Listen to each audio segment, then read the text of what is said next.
Hello everyone, I'm Sara and welcome to a new video.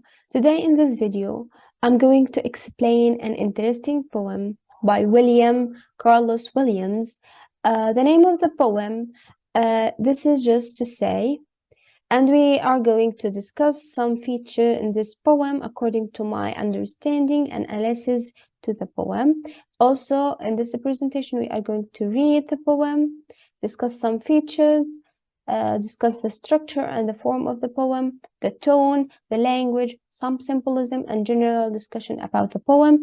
So let's start and see our interesting poem. This is our poem for today. This is just to say by WilliamCarlossWilliamss. I'm going to read this poem and then we are going to express and explain it deeply. I have eaten the plums that were in the icebox and which you probably saving for breakfast. Forgive me, they were delicious, so sweet and so cold. If we look at the title and read the title, this is just to say, you probably think this is sounds like something really simple. Yes, and the poem, it's very simple. It has simple vocabs, simple language, but at the same time, it have many things and meanings to express and talking about. If we want to talk about the structure of the poem, as we said, it's a very short poem with limited words. It's just consists of two sentences. I have eaten the plums that were in the icebox and which you probably saving for breakfast. This is the first sentence. And the second sentence, forgive me, they were delicious, so sweet and so cold. So it's a very short poem. If we want to talk about the shape of the poem, it's like a note, long and narrow. It consists of 3 stanzas separated into sets of 4 lines or quatrains. The speaker starts with a confession by said, I have eaten the plums that were in the icebox. So he started with simple statement.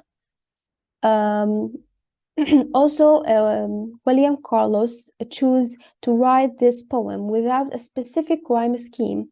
It composed in what is known as free verse. So the style that he used is the free verse. What do you think the poem is about? In this poem, it seems that the speaker asks his friend or his partner, or some critics said that his wife, to forgive him for the selfish act of eating plums intended to be eaten later and shared. The plums had been stored in an icebox. I want just to give you a quick summary to each stanza in this poem. So I'm going to give you a quick summary. The speaker admits to having eaten plums that were previously stored in a cool box or cupboard known as an icebox, what today would be refrigerator or fridge as we know. Then the speaker admits to knowing that the person to whom the poem is addressed was most likely saving the plums and hoping to eat them for breakfast. Because the speaker ate the plums that the other person was saving, the speaker now asking for forgiveness, going on to know that the plums were extremely tempting and delicious because they were sweet and cold. Now we want to explain the first stanza separately. I have eaten the plums that were in the icebox. In the first stanza, as we noticed, there is no punctuation. The poem begins with the simple statement that the speaker has eaten the plums that were in the icebox. There is a confession here. Also, the speaker uses simple vocabulary throughout. that this makes the poem easy to access, and like the plums, it tempts us to reread it several times. William Carlos used a first-person narrator in his style of writing this poem. If we noticed, the poet used the tense "I have eaten the plums," present perfect tense, rather than "I ate the plums." This creates an immediacy, and this makes us share the moment with the speaker. It's also significant that the plums were in icebox, since it's usually unnecessary to keep plums chilled. So icebox indicates that the speaker wants to save the plums, or save them and give them a great care. In the second stanza, and which you were probably saving for breakfast, there is a confession.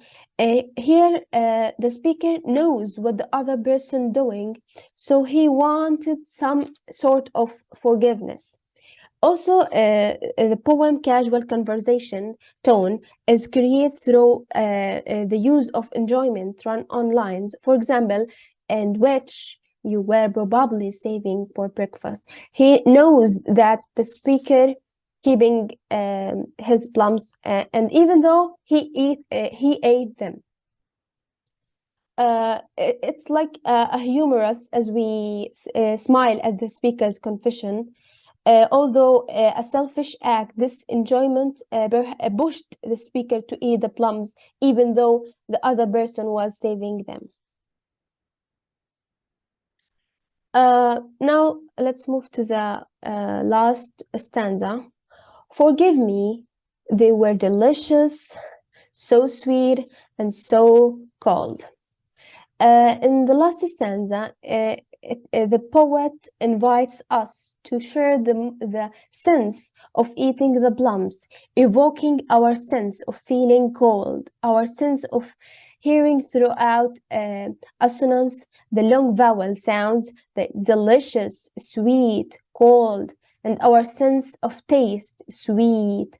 Allow us to imagine the speaker's severing plums he has taken.